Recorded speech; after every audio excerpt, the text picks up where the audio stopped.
Alright, let's see what's in the house. 20th century house. In first person for this.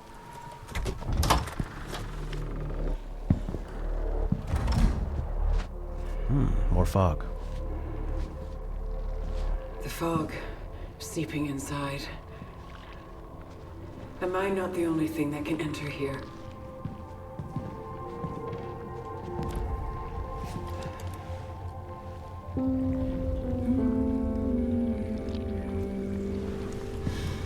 This melody, I remember that.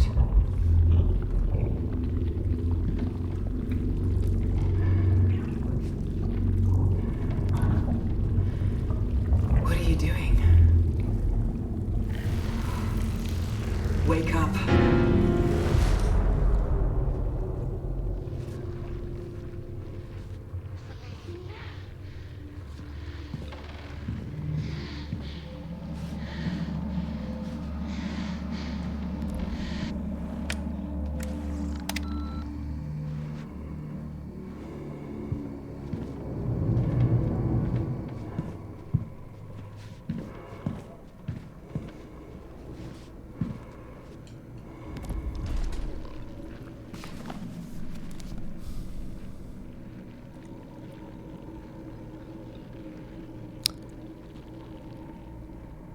And left Retribution roaring through a wake of dead stardust, exactly as the fog pouring from the funerary urns Maul had predicted.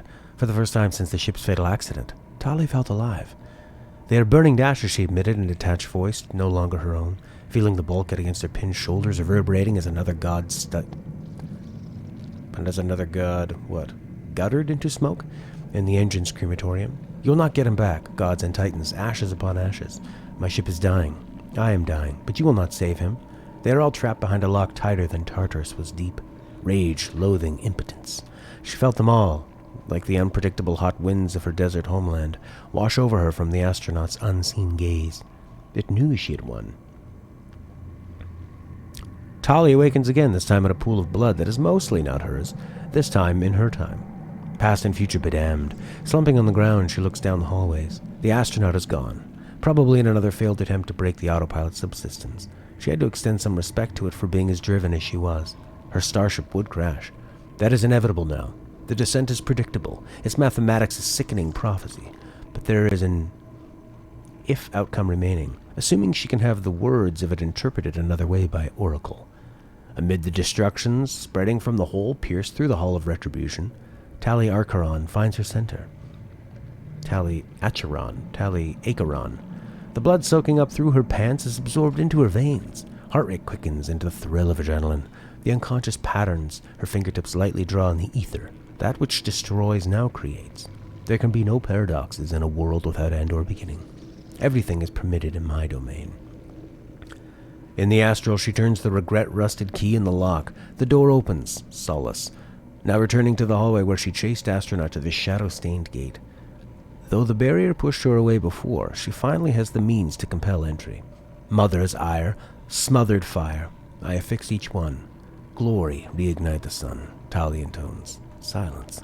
Glory, the booming voice of Oracle. 10 million whispers united into the unyielding force of eternity. The sun-faced totem evaporates from Tali's second sight. The pang of loss grips her soul feebly, then likewise is gone. We must forget to remember. We must leave to return. We must die to live. And the gate shimmers to transparency, allowing the first mortal passage in countless millennia. Tali descends into Pythia's inner sanctum. Each step, eternity's weight.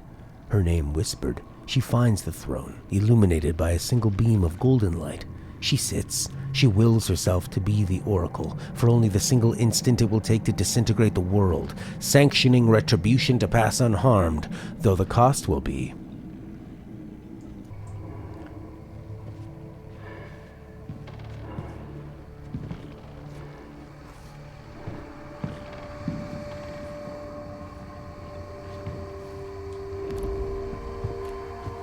waiting for me. Like the astronaut. When we look back at the monumental success of the first cruise, tragic car accident occurred in the Okanagan-Wenatchee nuclear landing. It is impossible to divorce the forest.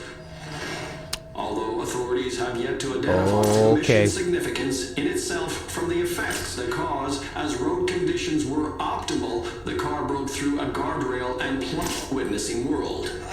Into lake. The driver, Thea, the collective and conscious understanding, has suffered major spinal injuries. Her daughter, miraculously, of humankind's place on Earth.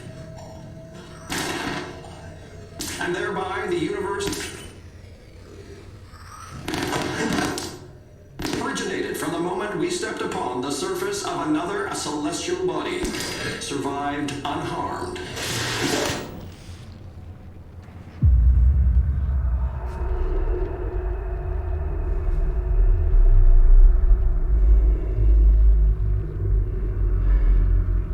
There's something so creepy about just an astronaut.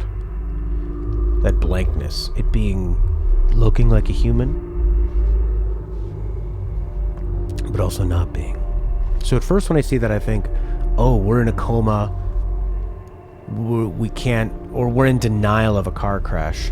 None of this is real. We are in a forest. But I think it's more that her mother was supposed to be the astronaut and died in the car crash, and we're dealing with the guilt of that or something.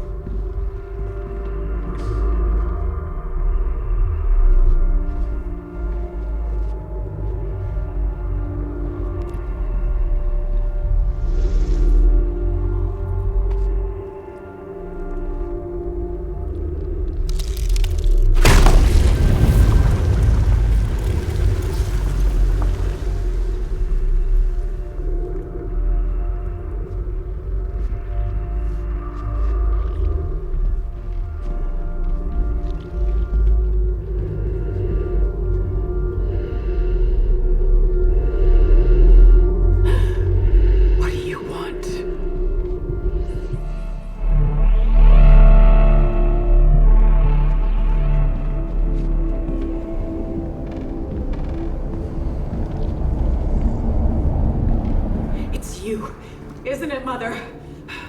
I told you to...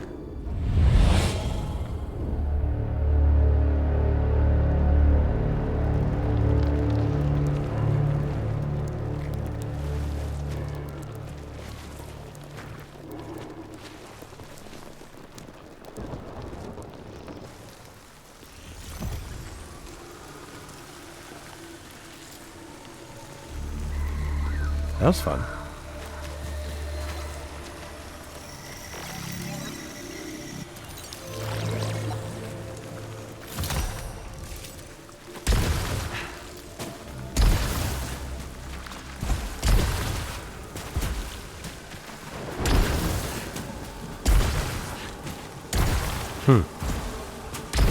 Doesn't feel like we're dashing any further, but we have this red light that comes out of it now.